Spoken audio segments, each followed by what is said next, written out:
दो बड़ी खबरें आपको बताऊंगा। एक तो आरटीआई को लेकर, राइट टू इंफॉर्मेशन एक्ट जो है उसको लेकर कयास लगाया जा रहा है कि सरकार इसी सत्र में एक बिल ला सकती है। और एक लगातार जुबैर जो ऑल्ट न्यूज के संपादक हैं वो कुछ शेयर्स कर रहे हैं वीडियो कि किस तरह से सरकार की कोशिश है कि एक ऐसा कानून लाया जाए जिससे आरटीआई से बचा जाए।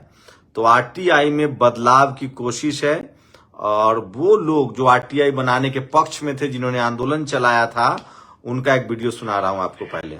bill that is there in Parliament, and that's going to be presented now for passage, but has actually not been put in public domain, is deeply problematic in the one form that the public. सोचिए, data protection act के नाम से एक bill आ रहा है जिससे RTI को कमजोर कर दिया जाएगा।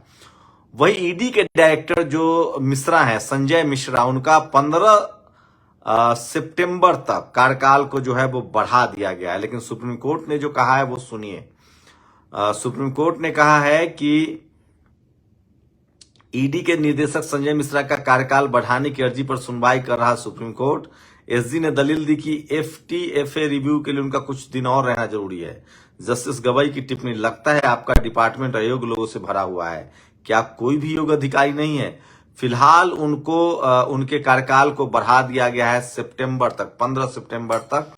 उसके बाद कोई एक्सटेंशन नहीं दिया जाएगा।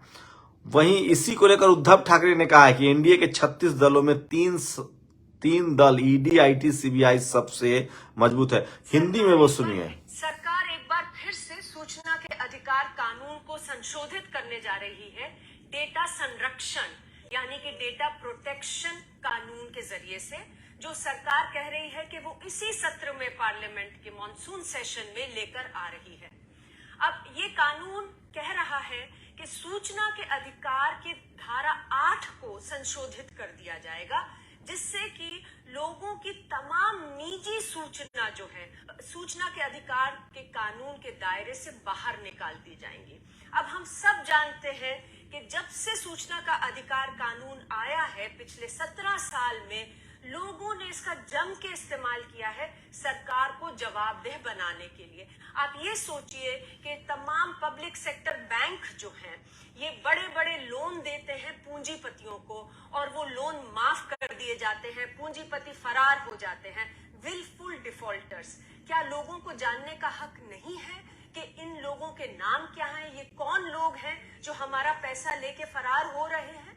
इसी तरह से लोकतंत्र में बहुत जरूरी है कि वोटर लिस्ट लोगों के साथ मुहैया कराई जाए, तभी तो हम उसके ऊपर मॉनिटरिंग कर सकते हैं और लोग उस लिस्ट को चेक करके इंश्योर कर सकते हैं कि लिस्ट में कोई गलत डिलीशंस या एडिशंस नहीं हुई और इलेक्टोरल फ्रॉड को बंद कर सकते हैं। क्या ये सूचना हमारे पास नहीं होनी चाहिए?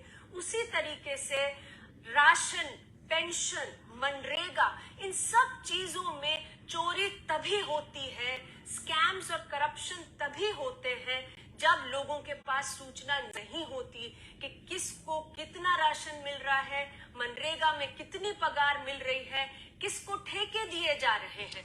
तो ये बड़ी खबर है जो कोई टीवी अखबार आपको नहीं दिखाएगा। ये इसलिए मैं दिखा रहा था कि आरटीआई को भी अब थोड़ा सा कमजोर करने की कोशिश है। वहीं प्रधानमंत्री का एक झूठ दिखाऊंगा।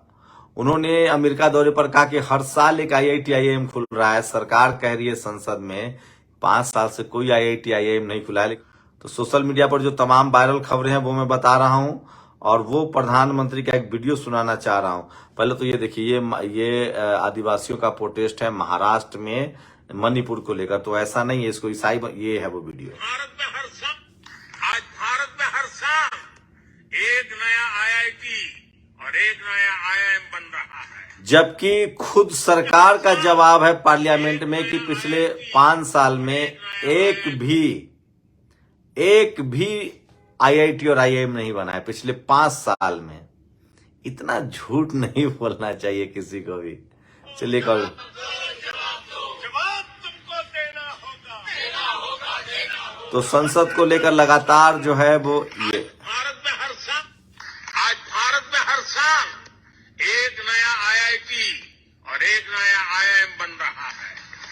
जबकि संसद में सवाल के जवाब पर खुद सरकार ने कहा है कि 5 साल में कोई भी नया आईआईटी और आईआईएम नहीं बना है।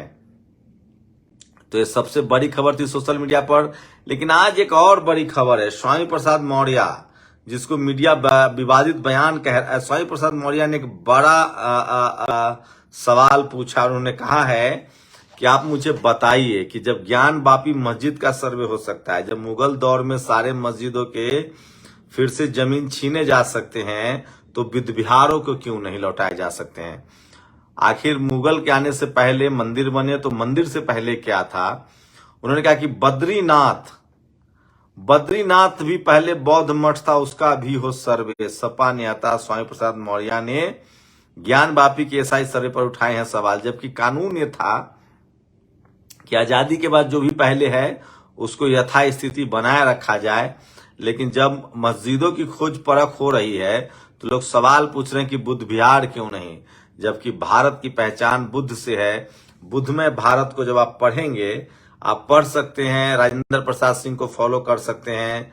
क्रांति कुमार ने एक पोस्ट लिखा इसी को लेकर, मीडिया तो आपको बताएगी नहीं, तो सोशल मीडिया सोचिए किस तरह से जो बुद्ध विहार था अयोध्या में, उसको लेकर एक याचिका दायर की थी भंते सुमित रतन ने। सुप्रीम कोर्ट के एक ब्राह्मण जज ने कहा था हाउ डेयर यू, और उसके बाद सोचिए किस तरह से उन्होंने हाउ डेयर यू कहा और उसके बाद उन पर जुर्माना लगा दिया, जैसे अभी लोकेंद्र गुर्जर पर जुर्माना लगा था। खैर उस समय उतना मामला देखिए। अब क्रांति कुमार, बौद्ध सभ्यता 5000 वर्ष नहीं 8000 वर्ष से भी अधिक प्राचीन सभ्यता है। जहां जहां धरती खोदेंगे बुद्ध की मूर्तियां मिलेंगी। बुद्ध से पहले भी बुद्ध हुए। इतिहास में कुल 29 बुद्ध हुए। एक बुद्ध का कार्यकाल 50 साल भी माने तो 29 बुद्ध का कार्यकाल 1450 साल का होगा। गौतम बुद्ध से पीछे जाते जाते आप सिंधु घाटी की बौद्ध सभ्यता छू लेंगे। सिंधु घाटी सभ्यता का अध्ययन करते आप जितना पीछे जाएंगे आप पाएंगे सिंधु सभ्यता, सुमेरियन सभ्यता जितनी प्राचीन है, जो 8000 वर्षों से अधिक पुरानी सभ्यता है। 29 बुद्ध के नाम: नन्हकारा, मेधनकारा, सारनकारा, दीपंकारा, कोदनान, मंगला, सुमेना, रेवता, शोभिता, अनोमदस्सी, पादुमा, नारदा, पादुमतारा, सुमेधा, सुजाता, पियादस्सी, असदस्सी, धमदस्सी, सिद्धांत तथा तिस्सा, फुस्सा, विपस्सी, सीखी, वेशभूषा, काकसुंधा, कोनागमन, कास्पा, गौतम बुद्ध, मित्तेया। बुद्ध का जन्म बौद्ध सभ्यता में हुआ था। बौद्ध सभ्यता से पहले कोई आर्य सभ्यता नहीं थी। तो सोचिए किस तरह से ये सारी जानकारी है। ये सब पाली और प्राकृत भाषाएं थी। सम्राट अशोक के सारे शिलालेख पाली और प्राकृत में हैं।